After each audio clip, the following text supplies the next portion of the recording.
आपको रनिंग करने के सही तरीके के बारे में जानकारी दूंगा, जिसके ज़रिए आप अपना स्टेमिना बढ़ा सकते हो और ज़्यादा से ज़्यादा दूरी तय कर सकते हो। दोस्तों, अक्सर लोगों को ये लगता है कि रनिंग करना बहुत ही आसान काम है। सुबह जल्दी उठो, जूते पहनो और दौड़ पड़ो।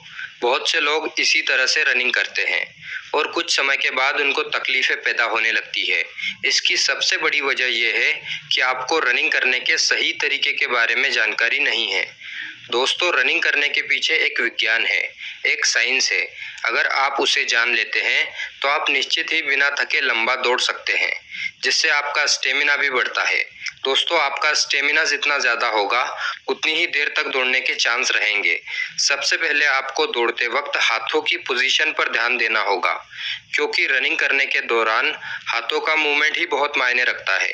अगर आपके हाथ सही पोजीशन में रहे तो सही टेक्निक की वजह से आपकी स्पीड में भी इजाफा होगा।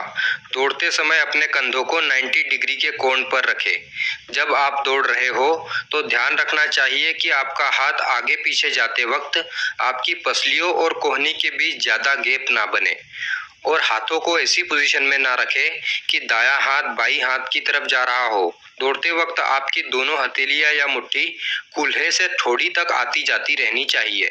इससे आपको एक सही मूवमेंट मिलेगा और आपकी स्पीड बढ़ेगी। नंबर 2, सांस लेने की सही तकनीक।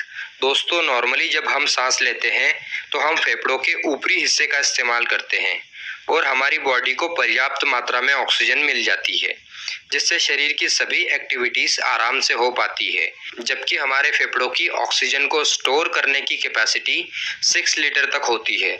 जब हम नॉर्मली सांस लेते हैं तो आधा लीटर ही ऑक्सीजन लेते हैं और आधा लीटर कार्बन डाइऑक्साइड छोड़ देते हैं, यानी कि जितना हमने लिया उतना ही बाहर कर दिया।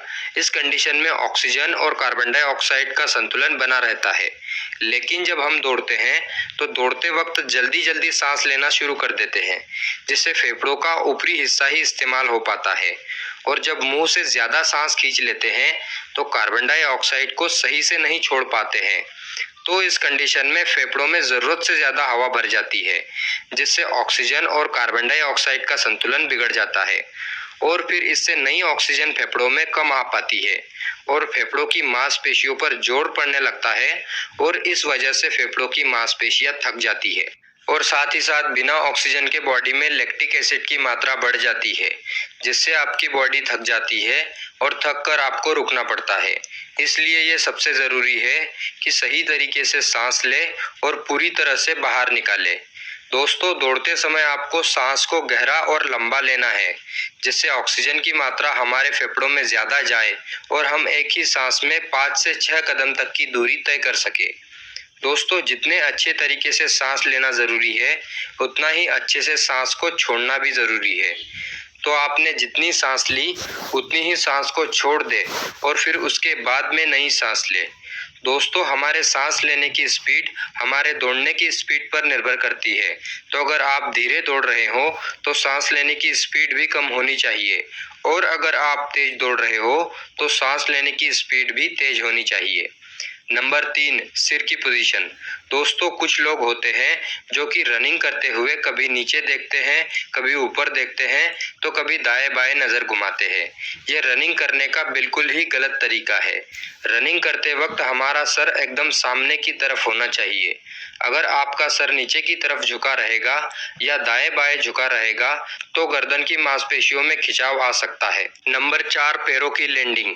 दोस्तों, ये रनिंग करने का सबसे अहम पहलू माना जाता है। ज्यादातर लोगों का रनिंग को लेकर ये सवाल होता है कि पैरों को लैंड कराते वक्त पैरों की लैंडिंग पंजों के बल होनी चाहिए या फिर हील या एड़ी के बल। ज्यादातर लोग रनिंग करते वक्त पहले हील को जमीन पर छूते हैं और फिर पंजे नीचे आते हैं, लेकिन ये पैरों की लैंडिंग करने का सबसे गलत तरीका है, क्योंकि हील जमीन पर छूने की वजह से शरीर का सारा वजन घुटनों पर आता है, और अगर आप लंबे समय से इसी तरह से रनिंग करते हैं तो घुटनों में परेशानी आ सकती है, और ऐसा ही पंजों को इसलिए कोशिश करें कि आपका पैर एकदम सीधा जमीन पर लैंड हो। ऐसा करने से शरीर के सभी हिस्सों पर बराबर दबाव पड़ेगा और आपको घुटनों से संबंधित कोई समस्या नहीं होगी। और साथ ही सीमेंटेड रोड पर ना दौड़े, क्योंकि सीमेंटेड रोड बहुत ही ठोस होते हैं और इनके ठोस होने की वजह से इसका सीधा असर आपके घुटनों पर पड़ता है और आपके घुटनों में प्रॉब्लम आ सकती है। नंबर 3, आराम। दोस्तों, हफ्ते में 7 दिन रनिंग करना ठीक नहीं होता है। शरीर को रिकवर करने के लिए समय भी देना चाहिए। इसलिए हफ्ते में 5 दिन रनिंग करना शरीर के लिए अच्छा माना जाता है। नंबर 4, सही डाइट। रनिंग करते वक्त आपके पूरे शरीर का वर्कआउट होता है और मसल्स को रिकवर करने के लिए अच्छे हेल्दी खाने की जरूरत होती है।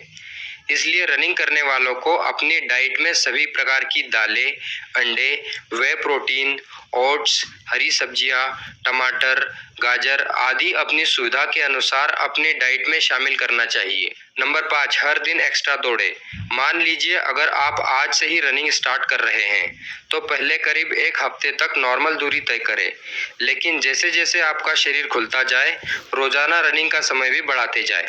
मान लीजिए अगर आप शुरुआत में 10 मिनट रनिंग करते हैं तो हर दिन रनिंग करते वक्त 1 आध मिनट का इजाफा करने की कोशिश करें। नंबर 6, निरंतरता रखें। दोस्तों, कोई भी चीज 2 से 4 दिनों तक करने से परफेक्ट नहीं होती है। किसी भी चीज में परफेक्शन हासिल करने के लिए लंबे समय तक उसको करना जरूरी है।